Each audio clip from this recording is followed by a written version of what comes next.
Man, this Philadelphia Eagles team is just not good from top to bottom. However, we can't erase the 6 games on our schedule. Is it going to be a slow and painful death?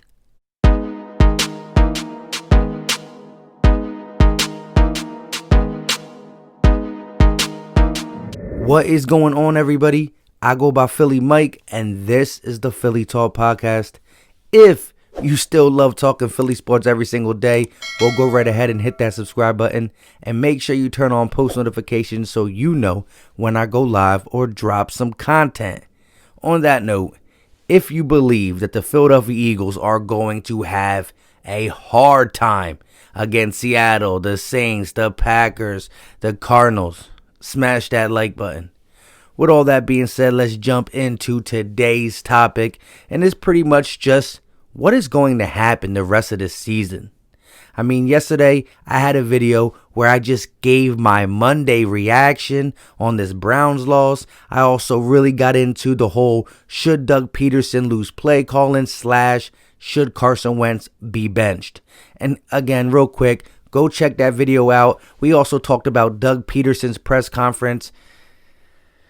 Man, at the end of the day, to summarize that, both Doug and Carson are to blame for how we are 3-6-1.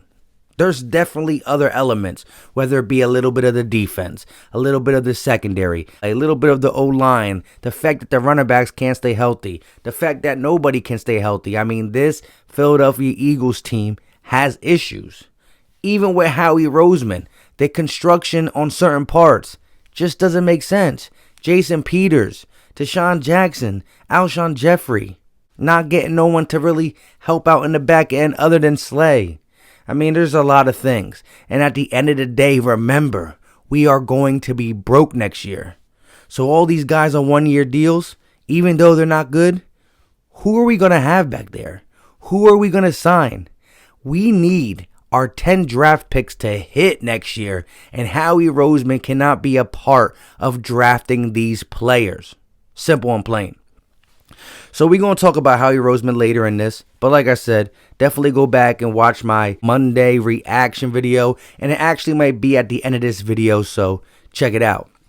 But let's start with this. I mean, the Eagles still, some stinking way, are on top of the NFC East. Is that why we're doing some of the things we're doing? Is that why Carson Wentz is not held accountable? Is that why Doug Peterson won't give up play calling and just stubborn as crap? Because he believes that this team still can win the NFC East? If we're in the Pittsburgh, Baltimore, Cleveland division, and it's 10-0, 7-3, 7-3, and 3-6-1, are we giving up? Are we putting Jalen Hurts in? Not because you're really benching Carson because he's not good or bad or whatever you feel about that. But we're just doing it as we don't want him to get injured. He's owed a lot of money. Let's just pack it in. Pack it in because there's no way we can win a division. There's no way we can win a wild card. There's no way we can get nothing done. So pack it in. But that's not the case for us. We can't pack it in because we're right there in the thick of it, whether if you want to be or not. When I look at this team, all year I've been saying, I don't care how bad the East is, I want to win it. I want to win it. I don't like the Cowboys. I don't like the Giants. I don't like the Washington football team. I don't like these teams, and I want to beat them regardless if we're the best, worst team. I don't want to be the worst team. I don't want to be looked at like the Jets, the Jags. This team is becoming a laughingstock. A laughingstock. And again, from Howie on down, a laughingstock. Only averaging like 5 points in the first half. Not being able to score regardless. Just doing the exact opposite of what we should be doing as a coach and as a player, all through the organization. We still have 6 remaining games. No exact order because I'm not sure, but Seattle is our next game. I know that. We got the Packers. We got the Saints, and Taysom Hill looked pretty good. We got the Cardinals, and then we have the Washington football team and the Dallas Cowboys, who actually showed a little bit of sign of life with Andy Dalton, CeeDee Lamb making crazy catches. Crazy catches. Where does that put us? These games are tough. Now, Doug Peterson did say something I like. And again, I'm not exactly on the fire Doug Peterson bandwagon because I do believe his biggest downfall is being the lone play caller and nobody can check him. He can't call the game. He doesn't know situational football. He can't stay with the run. As you see, Frank Wright was losing to the Packers. Frank Wright and the Colts were losing to the Packers and stuck with the run. Doug Peterson was the play caller in 2017, but he had an assistant.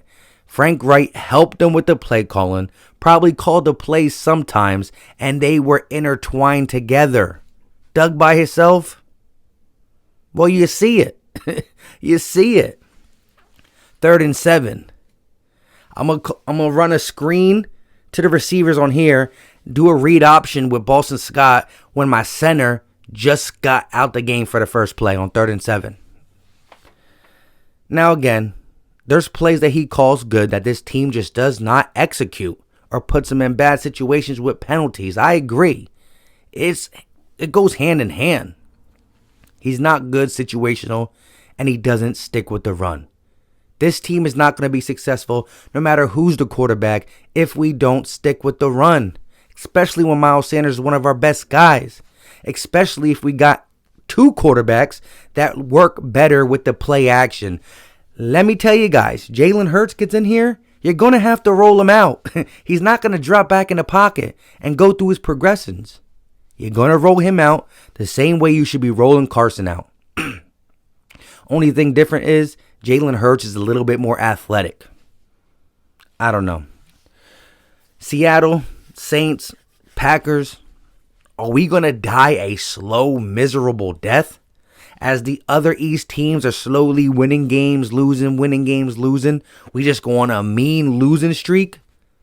What would a loss to Seattle, a loss to the Packers, a loss to the Cardinals, and a loss to the Saints, after already losing now, Giants and Browns? You're talking about a 6-game losing streak with a 5th-year coach and a 5th-year quarterback. There's going to be problems, regardless if it's the O-line, regardless if there's a lot of moving pieces and a lot of pieces that matter in the aspect of us losing. It's going to be a problem. A 6-game losing streak. Jeffrey Lurie won't take that. He's already voiced his opinion not being happy. I don't know what he's going to do, but changes will happen. Whether it's Howie, Doug, Jim, Carson. Again, Carson's played bad. I still believe he has talent, though.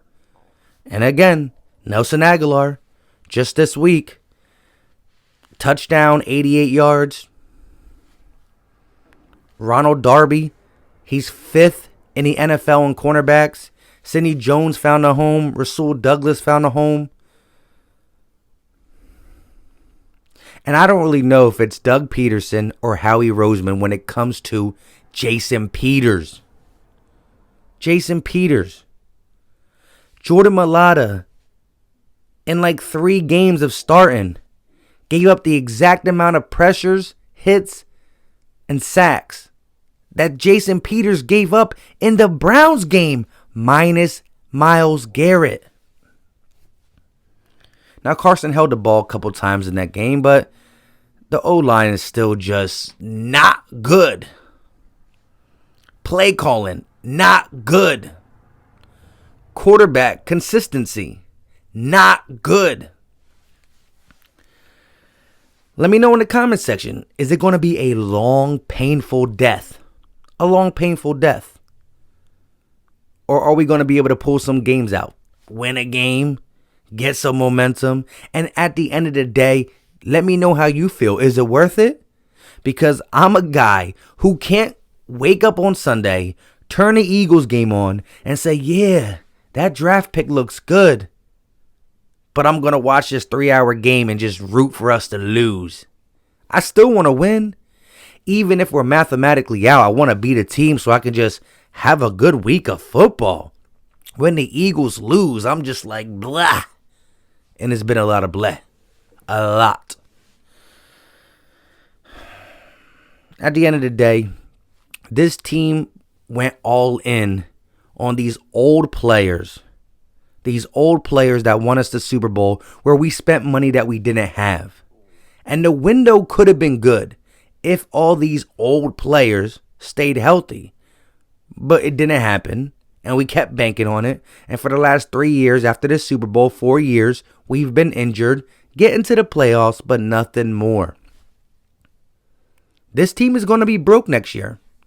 Like I said, a lot of one-year guys in the defense, offense. This team is going to have to restructure. This team is going to lose a lot of players.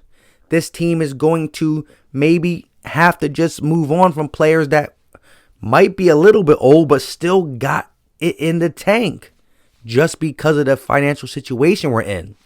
And that's why, let's get to this before we end this video. Howie Roseman and these 10 picks. We're so broke. We're not going to be able to make moves in free agency. We're too broke.